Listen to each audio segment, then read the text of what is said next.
ocorrido no Brasil durante o início da década de 90. O movimento de Os Caras Pintadas, constituído por multidões de jovens que saíram nas ruas de todo o país com os rostos pintados em protesto devido aos acontecimentos dramáticos que vinham abalando o governo do então presidente Fernando Collor de Mello. Para entender o fenômeno dos caras pintadas, é importante analisar o contexto no qual ele está inserido. O Brasil realizara recentemente as eleições diretas para presidente em 1989, garantia que havia sido tomada ao cidadão brasileiro pelo regime militar, sendo que o último pleito direito, isto é, com a participação do povo, ocorrera em 1960. Tal fato era constantemente lembrado pelos meios de comunicação da época, enfatizando a importância da participação popular na vida política brasileira. Em meio a todos os clamores dessa participação popular, procurando que de alguma forma recuperar o tempo perdido em meio ao marasmo dos anos de repressão, a mídia e a opinião pública reviviam intensamente os momentos em que de alguma forma a população se revoltou ante as arbitrariedades do regime de exceção.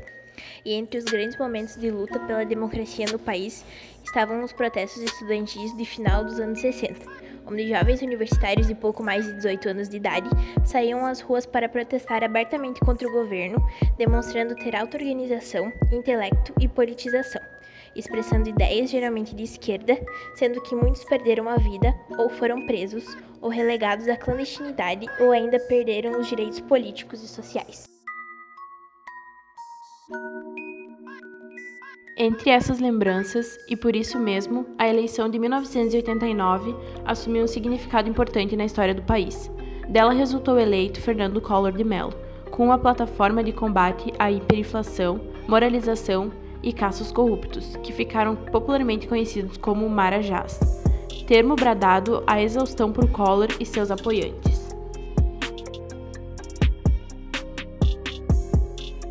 Pouco depois, porém, o governo, qual muitos brasileiros colocaram suas esperanças, começou a demonstrar falhas constitucionais. O plano Collor de contenção da inflação foi um desastre completo, causando pânico no povo, além de denúncias de corrupção que iam surgindo para todos os lados, com declarações contundentes vindo do próprio irmão do presidente, envolvendo pessoas ligadas diretamente ao presidente, em especial um personagem que ficou muito conhecido à época, Paulo César Farias, o PC Farias, tesoureiro da campanha eleitoral de Collor.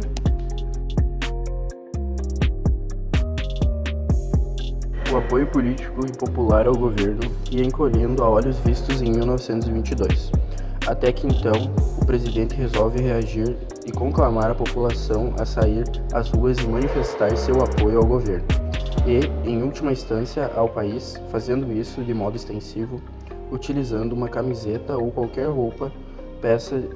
peça de roupa nas cores do nosso país, como diria o presidente em um infame discurso.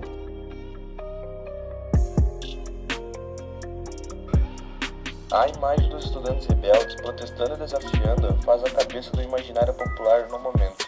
Entre a população estavam os estudantes da época, geralmente de classe média, não politizada, com ideias claras acerca de como reagir com o seu descontentamento. Influenciados pela mitologia, os caras pintadas saem à rua com a cara e o corpo pintado de preto em repúdio às palavras de Collor, irônico.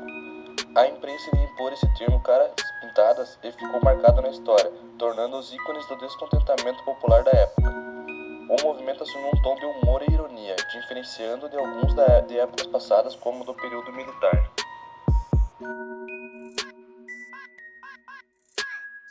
É evidente, portanto, que os caras pintados tornaram-se ícones de um novo modo de se fazer democracia, a deposição de seus dirigentes incompetentes ou corruptos.